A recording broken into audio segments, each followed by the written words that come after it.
Olá, meu amigo, minha amiga, muito obrigado por vocês estarem aqui no nosso Portal do José num dia muito especial, por alegrias e por tristezas. Pelo lado triste, porque o Brasil está ultrapassando a marca de mais de 500 mil vidas perdidas por conta da pandemia, cujo responsável não é apenas o vírus, não é apenas a natureza. Nós tivemos muitas pessoas, muitas corporações, instituições, conglomerados que contribuíram de forma muito consciente para que vidas fossem perdidas aqui no nosso país. E, sobretudo, pela condução irresponsável e criminosa por parte do presidente da República, que vai ficar com a mão dele, com a mão das pessoas que estão sempre próximas dele, sujas de sangue. Pelo lado feliz, eu pude ver que eu participei hoje da manifestação pelas vacinas e contra a figura do presidente da República, contra o governo dele, aqui na Avenida Presidente Vargas, aqui no Rio de Janeiro. E eu fiquei impressionado com o número de pessoas que estavam lá. Muito jovens, isso é uma coisa muito bacana, isso nos enche de esperança, as pessoas muito animadas, todos tomando os seus cuidados, muitas pessoas que já estavam vacinadas também, com álcool em gel, com a máscara, enfim. Muita alegria, as pessoas estavam muito estimuladas a seguirem nessa luta para colocar para o Brasil o que é que está acontecendo de fato. O que aconteceu não foi uma tragédia do acaso, nem forças ocultas, nem forças espirituais, nem um castigo de Deus em relação ao povo brasileiro. Bem, eu vou prosseguir aqui nosso papo, mas antes que eu me esqueça, eu gostaria de convidar você que está chegando agora no nosso portal para conhecer os nossos outros vídeos, para se inscrever aqui também, compartilhar os nossos vídeos se você achar interessante, achar bacana, mandar o seu joinha porque é muito legal, faz a gente chegar a outras pessoas e, sobretudo, enviar os seus comentários para cá, porque são sempre lidos e são sempre considerados. Bem, gente, voltando aqui aos aspectos do dia de hoje. Na manifestação, deu para perceber um sentimento muito forte de que as pessoas estão apenas começando uma caminhada. E quanto mais as pessoas se animarem e conseguirem mostrar a outras pessoas que o que está acontecendo no nosso país tem que ser paralisado o mais rápido possível com a retirada do presidente da República do poder, mais a gente vai estar ajudando nosso país a poupar vidas e mais a gente vai estar ajudando nosso país a encontrar um caminho da sanidade. Pelo lado das responsabilidades, amanhã certamente vocês vão ver o Fantástico fazendo uma matéria longa sobre o 500 mil de mortos no nosso país, enfim. E só de forma muito cosmética eles vão citar o nome do presidente da República. A cobertura dos grandes veículos de comunicação procurou salvaguardar a imagem do Bolsonaro, por incrível que pareça, durante toda a pandemia. Se vocês fizeram um apanhado em todas as matérias, de todos os telejornais, de todas as emissoras, vocês vão ver cobertura em hospitais, com imagens desfocadas para não mostrar os pacientes. Algumas entrevistas, o nome do presidente nunca é citado em entrevista nenhuma. Nunca há uma pergunta sobre a relação das pessoas estarem desinformadas, estarem tomando remédios sem comprovação alguma, numa picaretagem medicinal, vamos dizer assim, num charlatanismo. Nunca há um depoimento esclarecedor de como as pessoas que foram enganadas pelo presidente da República foram levadas à morte. Agora, eu estou vendo no Jornal Nacional, ao invés deles utilizarem a expressão o governo federal, que é uma coisa muito abstrata, né? Você dizer o governo federal tomou tal medida. Outra coisa é você mencionar o governo Bolsonaro, como eles começaram a falar agora de uma forma muito lenta. Muitas pessoas vão dizer assim, mas a Globo é contra o Bolsonaro. Claro, se você viu o Globo News, você vai ver matérias muito contundentes, muito opinativas. Se você viu o Jornal da Globo, tem matérias opinativas, mas o grande jornal, que é o Jornal Nacional, eles procuram fingir que tem uma isenção, coisa que eles nunca tiveram ao longo de toda a sua existência. Mas por que isso? Você que está chegando a primeira vez, é bom a gente sempre reforçar isso. Por conta de interesses econômicos. Eles querem manter o cupincha, o sócio, o testa de ferro, o senhor de engenho, o capataz, todos unidos ali junto com Paulo Guedes para continuar a assaltar o povo brasileiro. E se você pensa que esse governo tem alguma sensibilidade social, é só você ver as últimas declarações de Paulo Guedes, que para resolver o problema da desigualdade no nosso país, da fome e da miséria, a gente tem que dar comida, tem que dar sobras de comida para as pessoas que estão mais necessitadas. Não há nenhuma perspectiva de retirar essa multidão de brasileiros da sua condição de pária social, de pessoas excluídas, de invisíveis, como o Paulo Guedes gosta de dizer, para a condição de cidadãos. Isso não é. Tudo que é gerado de riqueza no nosso país só tem um propósito, é encher o bolso de quem já tem muito dinheiro, dos grupos econômicos aqui no nosso país. Teve uma coisa interessante hoje na manifestação, porque eu encontrei lá com o Eloy Ferreira. O Eloy Ferreira foi ministro da promoção da igualdade racial no governo Dilma.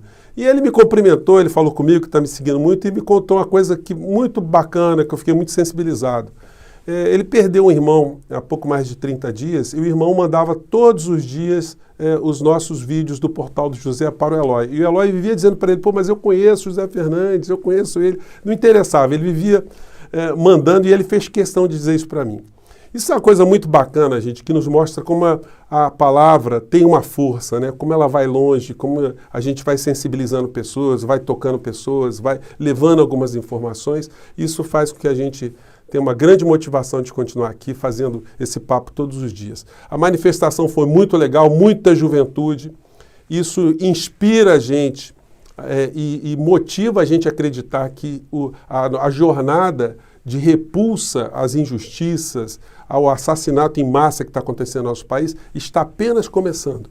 Essa turma está apenas aquecendo as turbinas para continuar a sensibilizar as outras gerações que, assim que estiverem mais protegidas, certamente vão engrossar essas manifestações que eu tenho certeza que vão ser muito maiores do que as anteriores. Bem, e alguns aspectos objetivos que eu queria abordar com vocês aqui tem a ver ainda com a fala do Bolsonaro. Mas antes eu quero fazer aqui uma crítica da utilização que está sendo feita na TV pública brasileira. Nós estamos pagando uma estrutura que está sendo utilizada para propaganda eleitoral do presidente da República.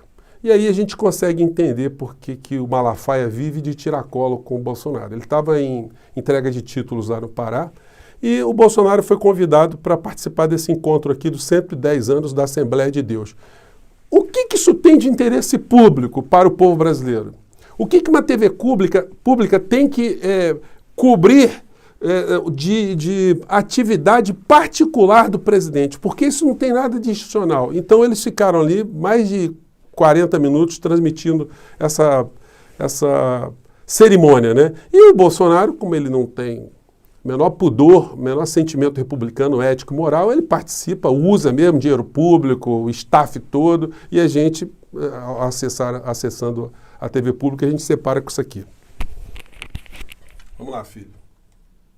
Orações, deprecações, súplicas pelos homens que estão em eminência, para que tenhamos uma vida quieta e sossegada, porque isto é bom e agradável ao Senhor. Nós queremos... Aí vem o Malafaia, logo o Malafaia, que não é mais líder religioso, eu tenho comentado com vocês, o Malafaia se transformou num político vil, num político pequeno, num político mentiroso, num lacaio, numa pessoa que mente, distorce fatos, engana seus fiéis, enfim. O que é que a gente pode dizer de uma criatura dessa? Ele está bem acompanhado com o Bolsonaro, né? E isso nos remete a essa fala do Bolsonaro também na sua live. Uma fala de ameaça ao ministro Barroso. Eu conheço também o ministro Barroso, eu tenho uma boa relação com ele, espero que esse vídeo chegue até o ministro Barroso. E também vou fazer uma petição formal junto ao Tribunal Superior Eleitoral em relação a essas falas do presidente da República, que ele disse que tem provas que houve fraude em eleições passadas, só que ele não apresentou essas fraudes ainda. Então, vou requerer ao ministro Barroso que requisite essas provas, que requisite o que o presidente está dizendo, sobre pena de ele estar mentindo, estar cometendo crime. A lei eleitoral, gente, diz aqui no seu artigo 356, eu vou ver se eu consigo colocar para vocês, deixa eu ver se dá para dar uma congelada aí, quem quiser ler.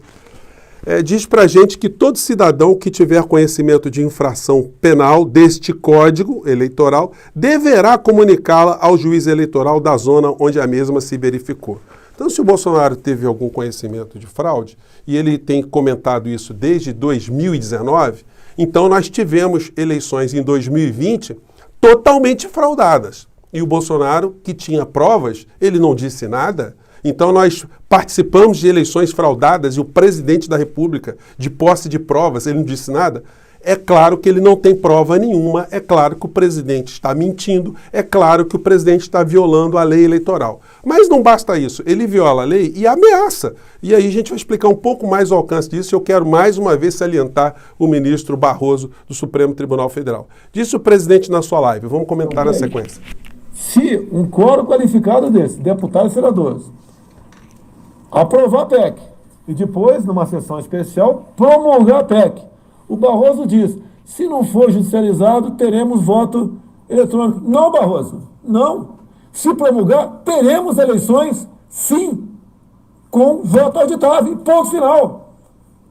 Como assim ponto final? Então, quer dizer, o Bolsonaro, gente, mais uma vez eu disse para vocês, ele tem uma fala irresponsável, uma fala golpista, uma fala que perverte o sentido da verdade constitucional e está dizendo, olha, que se for aprovada... Gente, tudo tem recurso.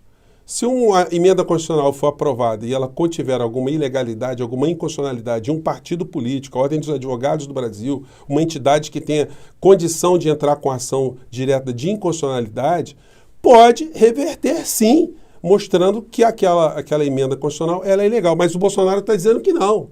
Aprovou, acabou. É como se ele fosse dono do Brasil, ele fosse o novo imperador do Brasil. E isso, gente, é uma conduta que a gente não pode achar normal e achar que é uma mero papo de retórica política. Vamos continuar. Respeito total ao parlamento brasileiro.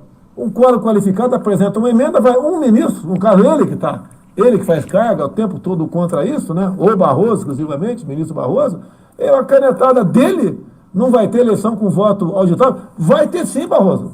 Vai ter sim. Tá? Vamos respeitar o parlamento brasileiro. E caso contrário, teremos dúvidas das eleições e podemos ter um problema seríssimo no Brasil. Pode um lado, o outro não aceitar. Criar uma convulsão no Brasil. Ou seja, o Bolsonaro, ele usa a técnica do bandido, a técnica do miliciano. Você pode estar achando isso exagerado, essas formas, mas não é, gente. Eu sou da área jurídica, né? Tenho formação nessa área. Eu fico pesando muitas palavras, só que o presidente ele ultrapassou. Ele está para além de qualquer nível de a gente ter uma preocupação em ficar poupando expressões. Esse tipo de fala é uma fala criminosa do presidente da República. Ele está ameaçando como miliciano. Olha, se você não fizer isso, pode acontecer aquilo. Faça isso que eu estou mandando, faça do jeito que eu estou regrando, porque senão a situação pode criar uma perturbação muito grande. Olha, o Código Eleitoral, gente, inclusive que é do meu amigo promotor Ramayama, Marcos Ramayama, é um livro aqui que explica muitas coisas em direito eleitoral. A gama de crimes que tem com previsão legal aqui no Código Eleitoral é muito grande, com penas muito severas.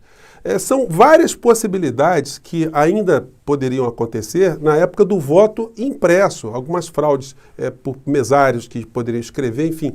Várias dessas situações não são possíveis mais porque o processo ficou todo digitalizado. Mas se o presidente da República ele tem conhecimento ou teve conhecimento, ele ficou calado esse tempo todo, a troco de quê que ele ficou calado? Ele está apenas jogando suspeições levianas contra o processo eleitoral. Então, eu vou pedir para que o ministro Barroso intime o presidente da República para dizer o que ele tinha que ter feito aqui, conforme diz o artigo 356 da lei, para que ele explique aonde é que houve fraude. Porque eu, como cidadão, eu quero saber. Se o presidente tem provas que houve fraude, eu quero saber por que não. Vamos acabar com essa dúvida de uma vez por todas. Ou então, presidente, que se cale e pare de falar besteira, pare de ameaçar a sociedade, pare de ameaçar as instituições, pare de ameaçar o ministro Barroso, pare de ameaçar o Supremo Tribunal Federal, o Tribunal Superior Eleitoral. É impressionante como é que essas coisas estão passando despercebidas por muitas instituições, por muitos órgãos. Mas eu vou movimentar aqui, vamos ver se alguém responde. Eu espero que o TSE responda a arguição que eu vou fazer. Eu vou compartilhar com vocês também o texto quando eu fizer aqui na descrição dos nossos vídeos. E por enquanto a gente vai ficando por aqui no nosso papo de hoje e chamando a atenção de vocês, porque amanhã nós vamos ter os vários telejornais, os vários especiais, jornais impressos, vão falar dos 500 mil mortos, eles já devem ter muito material sobre isso, e no final da história eles vão reflexamente dizer que a responsabilidade foi do Bolsonaro. Mas precisou esperar 500 mil mortos? Será que eles não sabem que o Bolsonaro está agindo contra o povo brasileiro desde o começo da pandemia? Tantas mentiras que foram ditas, quantas informações incorretas foram feitas, e agora que eles estão vendo, o Brasil vai ultrapassar os Estados Unidos, vão ficar como o país que mais matou gente no planeta por conta da Covid. E isso não acontece, gente, sem a cumplicidade de instituições, de pessoas, de órgãos, de meios de comunicação. Se o povo tivesse informado, a gente já teria colocado o assassino para fora do nosso país, pelo menos para fora do nosso governo. Gente, eu fico por aqui, um grande abraço, vamos seguir em frente e obrigado a todos vocês que têm um carinho aqui com o nosso portal, vocês que nos acompanham, que divulgam o nosso espaço todos os dias. Um grande abraço e vamos seguir em frente. Tchau!